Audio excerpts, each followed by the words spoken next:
আসসালামু আলাইকুম। চাকরির পরীক্ষায় বাংলা থেকে যে প্রশ্নগুলো গুরুত্বপূর্ণ যেগুলো সবসময় আসে সেগুলো নিয়েই আজকে আমরা আলোচনা করব। আজকে আমরা MP3 বইটা থেকে আমরা শুরু করব। তো আমাদের এই ধারাবাহিকতা বজায় থাকবে। তো বাংলা আমরা যা পড়ব, তো সবাই যদি এই ধারাবাহিকতা মেইনটেইন করেন আপনারা অনেক কিছুই ইনশাআল্লাহ জানতে পারবেন এবং পরীক্ষার নাম্বার পাওয়ার দৌড়ে এগিয়ে যাবেন। দেখুন মোটামুটি ভালোই কিন্তু নাম্বার এখান থেকে আমরা কমন পেতে পারি। তো আমরা বাংলা সাহিত্য, তারপরে হচ্ছে প্রাচীন যুগ, মধ্যযুগ, আধুনিক যুগ এগুলো নিয়ে আলোচনা করব। প্লাস গুরুত্বপূর্ণ যতগুলো কবিতা, কাব্যগ্রন্থ, প্রবন্ধ যা আছে এবং যেগুলো বেশি গুরুত্বপূর্ণ যে চাকরির পরীক্ষায় আসে সেগুলো নিয়ে আমরা শুধু আলোচনা করব। অগুরুত্বপূর্ণ আমরা কিছুই পড়ব না। তো দেখুন আজকের আলোচনায় প্রথম হচ্ছে বাংলা ভাষা থেকে। তো শুধু গুরুত্বপূর্ণ জায়গাগুলো আমরা এখান থেকে পড়ব। প্রথমে আলোচনা করি ভাষা নিয়ে। তো দেখুন এখানে কিন্তু বলা হয়েছে যে মানুষের মুখে উচ্চারিত অর্থবোধক ও মনোভাব প্রকাশক, অর্থাৎ এই যে অর্থবোধক যে ধ্বনি সমষ্টি আছে, অর্থবোধক ধ্বনি সমষ্টিকে বলা হয় ভাষা, মনের ভাব প্রকাশ করার জন্য। তো এরপরে আমরা আরও কিছু দেখব যে বাংলা ভাষার যে উৎপত্তি, এখানে কিন্তু খুবই গুরুত্বপূর্ণ কিছু প্রশ্ন আছে। শুধু গুরুত্বপূর্ণগুলোই পড়ব। দেখুন বাংলার আদি অধিবাসীদের ভাষা ছিল অস্ট্রিক। এটা কিন্তু বারবারই কিন্তু পরীক্ষায় রিপিট আসে। অর্থাৎ বাংলা আদি অধিবাসীদের ভাষা ছিল অস্ট্রিক। এরপর আমরা সরাসরি গুরুত্বপূর্ণ যে লাইনটা সেখানে চলে যাব। আর্যদের ভাষার নাম হচ্ছে বৈদিক ভাষা ছিল। প্রাচীন বৈদিক ভাষা, অর্থাৎ আর্যদের ভাষা ছিল বৈদিক ভাষা। তো আমরা সরাসরি পরবর্তী গুরুত্বপূর্ণ প্রশ্নে চলে যাই। দেখুন এরপরে দেখুন সাধারণ যে মানুষের তাদের মুখের ভাষা ছিল প্রাকৃত ভাষা। সাধারণ মানুষের মুখের ভাষা ছিল প্রাকৃত। এটা কিন্তু পরীক্ষায় আসে। আর এই যে প্রাকৃত অর্থ স্বাভাবিক, এটাও কিন্তু পরীক্ষায় বারবার আসে, প্রাকৃত অর্থ স্বাভাবিক। আর এই প্রাকৃত ভাষা থেকে দুটো ভাষার সৃষ্টি হয়। প্রাকৃত থেকে কয়টি ভাষা? দুটো। একটা হচ্ছে পালি এবং একটি হচ্ছে অপভ্রংশ। এটা খুবই গুরুত্বপূর্ণ ছিল। আর সাধারণ মানুষের মুখের ভাষা ছিল প্রাকৃত। এরপরে দেখুন খুবই গুরুত্বপূর্ণ, অধিকাংশের মতে এই জায়গাগুলো খেয়াল রাখতে হবে। অধিকাংশের মতে খ্রিস্টীয় ১০ম শতাব্দীতে বাংলা ভাষার উদ্ভব হয়। অধিকাংশের মতে। এবং ডক্টর সুনীতিকুমার চট্টোপাধ্যায় কিন্তু এই কথাটি বলেছিলেন যে খ্রিস্টীয় ১০ম শতাব্দীতে।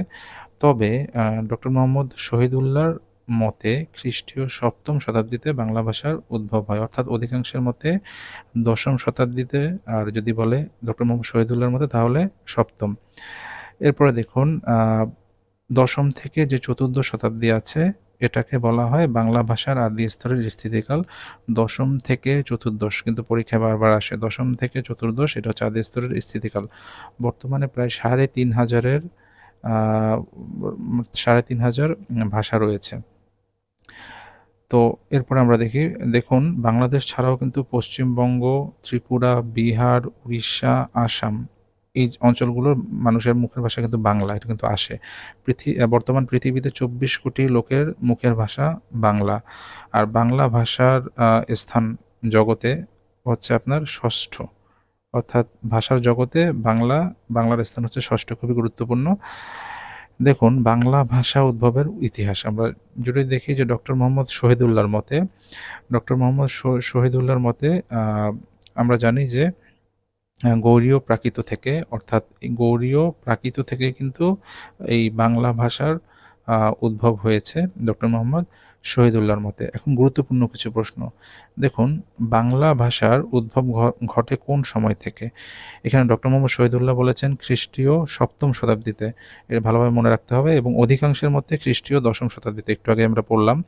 বাংলা ভাষার আদি স্তরের স্থিতিকাল দেখুন ডক্টর সুনীতিকুমার চট্টোপাধ্যায়ের মতে হচ্ছে ১০ম থেকে চতুর্দশ শতাব্দী এবং ডক্টর মোহাম্মদ শহীদুল্লাহর মতে হচ্ছে ৭ম থেকে দ্বাদশ শতাব্দী। এই জিনিসগুলো অবশ্যই জানা থাকতে হবে। সুনীতিকুমার চট্টোপাধ্যায় বলেছেন ১০ম থেকে চতুর্দশ, ডক্টর মোহাম্মদ শহীদুল্লাহ বলেছেন ৭ম থেকে দ্বাদশ। এরপরে দেখুন বাংলা ভাষা কোন ভাষা গোষ্ঠীর অন্তর্গত? এটা হচ্ছে ইন্দো ইউরোপীয় ভাষা। এরপরে ইন্দো ইউরোপীয় ভাষার শাখা কয়টি ও কী কী? ইন্দো ইউরোপীয় ভাষার শাখা হচ্ছে ২টি। একটা হচ্ছে কেন্তম এবং আরেকটা হচ্ছে শতম। এখন এরপরে আছে কোন ভাষা থেকে বাংলা ভাষার উদ্ভব হয়? অর্থাৎ বঙ্গকামরূপী, খুবই গুরুত্বপূর্ণ। বঙ্গকামরূপী থেকে বাংলা ভাষার উদ্ভব হয়। তবে ডক্টর মোহাম্মদ সুনীতিকুমার চট্টোপাধ্যায় ও জর্জ গ্রিয়ারসনের মতানুসারে মাগধী প্রাকৃত থেকে বাংলা ভাষার উদ্ভব হয়। আর ডক্টর মোহাম্মদ শহীদুল্লাহ বলেছেন যে গৌড়ীয় প্রাকৃত থেকে। তাহলে আমরা বুঝতে পারলাম যে ডক্টর মোহাম্মদ শহীদুল্লাহ বলেছেন গৌড়ীয় প্রাকৃত, আর ডক্টর সুনীতি কুমার চট্টোপাধ্যায় ও জর্জ গ্রিয়ারসন বলেছেন মাগধী প্রাকৃত থেকে। এখন আমরা কিছু এমসিকিউগুলো দেখি গুরুত্বপূর্ণ। দেখুন, মানুষের মুখে উচ্চারিত অর্থবোধক ও মনোভাব প্রকাশক সেটা হচ্ছে ভাষা। মনের ভাব প্রকাশের প্রধান মাধ্যম হচ্ছে আমরা জানি সেটাও কি ভাষা। এরপরে দেখুন, ব্যাকরণ ও ভাষার মধ্যে কোনটি আগে সৃষ্টি হয়েছে? অবশ্যই ভাষা হবে। এরপরে হচ্ছে কোনটি ভাষার বৈশিষ্ট্য নয়? ইশারা ও অঙ্গভঙ্গি এগুলো কিন্তু ভাষার বৈশিষ্ট্য নয়। দেশ, কাল ও পরিবেশ ভেদে কিসের পার্থক্য ঘটে? অবশ্যই ভাষার। আর উপভাষা কি? অর্থাৎ আপনার অঞ্চল বিশেষ, যেটা আমরা আঞ্চলিক ভাষা বলি, অঞ্চল বিশেষ মানুষের মুখের ভাষা হচ্ছে উপভাষা, বা ডায়ালেক্ট মানে হচ্ছে উপভাষা। পৃথিবীতে বর্তমানে কত হাজার ভাষা আছে? এখানে অপশনের সঠিক উত্তরটা নেই। প্রায় কত আমরা পড়েছি কিন্তু প্রায় ৩,৫০০-এর মতো ভাষা আছে। ভাষার জগতে বাংলার স্থান কোথায়? আমরা কিন্তু পড়েছি, সেটা হচ্ছে ষষ্ঠ। দেখুন এরপরে, বাংলা আদি অধিবাসীদের কোন ভাষাভাষী ছিল? আমরা কিন্তু পড়েছি অস্ট্রিক। ইন্দো ইউরোপীয় ভাষার শাখা কয়টি? আমরা কিন্তু পড়েছি ২টো। এরপরে দেখুন, বাংলা ভাষা কোন ভাষাগোষ্ঠীর সদস্য? এটা হচ্ছে আপনার ইন্দো ইউরোপীয়। বাংলা কোন ভাষাগোষ্ঠীর সদস্য? ইন্দো ইউরোপীয়। ইন্দো ইউরোপীয় মূল ভাষাগোষ্ঠীর অন্তর্গত ভাষা হচ্ছে বাংলা। এরপরে বাংলা ভাষার মূল উৎস কোনটি? বাংলা ভাষার মূল উৎস হচ্ছে প্রাকৃত ভাষা। আমরা কিন্তু পড়েছি যে প্রাকৃত ভাষা বাংলা ভাষার মূল উৎস। এরপরে দেখুন, বৈদিক ভাষা, অর্থাৎ বেদেদের ভাষাকে বলা হয় বৈদিক ভাষা। বাংলা ভাষা কোন মূল ভাষার অন্তর্গত? ইন্দো ইউরোপীয়। এগুলো কিন্তু বারবার পরীক্ষায় আসে। বাংলা ভাষার জন্ম কোন ভাষা থেকে? দেখুন এখানে কিন্তু দেয়া আছে, আমরা জানি যে প্রাকৃত থেকে বাংলা ভাষা হয়েছে, প্রাকৃত থেকে। এরপরে আমরা আরও কিছু গুরুত্বপূর্ণ এমসিকিউ দেখে নিই। কোন ভাষা থেকে বাংলা ভাষার জন্ম হয়েছে? বঙ্গ কামরূপী। যেহেতু এখানে প্রাকৃত নেই, বঙ্গ কামরূপী। বাংলা ভাষার জন্ম হয়েছে মাগধী প্রাকৃত থেকে। এটা কিন্তু আমরা দেখেছি যে ডক্টর সুনীতি কুমার চট্টোপাধ্যায় এবং জর্জ গ্রিয়ারসন বলেছিলেন যে মাগধী প্রাকৃত থেকে। আর প্রাকৃত শব্দের অর্থ কিন্তু স্বাভাবিক, এটা কিন্তু বারবারই প্রশ্নে আসে। বাংলা ভাষা ও সাহিত্য কার বাংলা ভাষা ও সাহিত্য কার কাছে প্রত্যক্ষভাবে ঋণী? এটা হচ্ছে অপভ্রংশ। কার কাছে ঋণী? অপভ্রংশ। ডক্টর মোহাম্মদ শহীদুল্লাহর মতে বাংলা ভাষার উৎপত্তি কোন থেকে? ডক্টর মোহাম্মদ শহীদুল্লাহ কিন্তু বলেছিলেন যে গৌড়ীয় প্রাকৃত থেকে। কোন ভাষা থেকে বাংলা ভাষার উদ্ভব হয়েছে বলা হয়? কোন ভাষা থেকে? সেটা কিন্তু আমরা জানি যে গৌড় অপভ্রংশ থেকে, দ্যাট মিনস গৌড় অপভ্রংশ। বাংলা ভাষার উদ্ভব ঘটে কোন সময় থেকে? বাংলা ভাষার উদ্ভব ঘটে হচ্ছে খ্রিস্টীয় ১০ম শতকের কাছাকাছি। কিন্তু আমরা জানি বাংলা ভাষার উদ্ভব হয়, যেহেতু যদি ১০ম শতাব্দী না থাকে তাহলে হচ্ছে খ্রিস্টীয় ৭ম শতাব্দীতে। যেহেতু ১০ম নেই তাহলে খ্রিস্টীয় ৭ম খ্রিস্টাব্দে। বাংলা ভাষার বয়স কত? বাংলা ভাষার বয়স হচ্ছে প্রায় ১,০০০ বছর। দেখুন, বাংলা ভাষার বয়স প্রায় ১,০০০ বছর। এরপরে দেখুন, বাংলা ভাষার আদি স্থিতিকাল কিন্তু আমরা জানি ১০ম থেকে ১৪দশ শতাব্দী। আর্যদের কোন স্তর থেকে বাংলা ভাষার উদ্ভব হয়েছে? এটা হচ্ছে প্রাচীন ভারতীয় আর্য ভাষা। আর্যদের কোন স্তর থেকে বাংলা ভাষার উদ্ভব হয়েছে? প্রাচীন ভারতীয় আর্য ভাষা। বাংলা ভাষার পূর্ববর্তী স্তরের নাম হচ্ছে প্রাকৃতক। বাংলা ভাষার পূর্ববর্তী স্তরের নাম হচ্ছে প্রাকৃতক। ভাষার মৌলিক রীতি কোনটি? লেখার রীতি। ভাষার মৌলিক রীতি কোনটি? লেখার রীতি। খুবই গুরুত্বপূর্ণ এই প্রশ্নগুলো, এগুলো পড়লে আপনারা কমন পাবেন ইনশাআল্লাহ। এরপরে আমরা আরও কিছু গুরুত্বপূর্ণ দেখি ব্রাহ্মী, অর্থাৎ বাংলা লিপি থেকে। বাংলা লিপির যে বিষয়টা দেখুন, বাংলা লিপি হচ্ছে ব্রাহ্মী লিপি হতেই কিন্তু এই বাংলা লিপি বা যে বর্ণমালা আমরা বলি সেটা কিন্তু উদ্ভব হয়। অর্থাৎ ব্রাহ্মী লিপির উদ্ভব হয় বাংলা লিপি, অর্থাৎ ব্রাহ্মী লিপি হতেই হচ্ছে বাংলা লিপি ও বর্ণমালার উদ্ভব হয়। এরপর আমরা গুরুত্বপূর্ণ কিছু দেখি।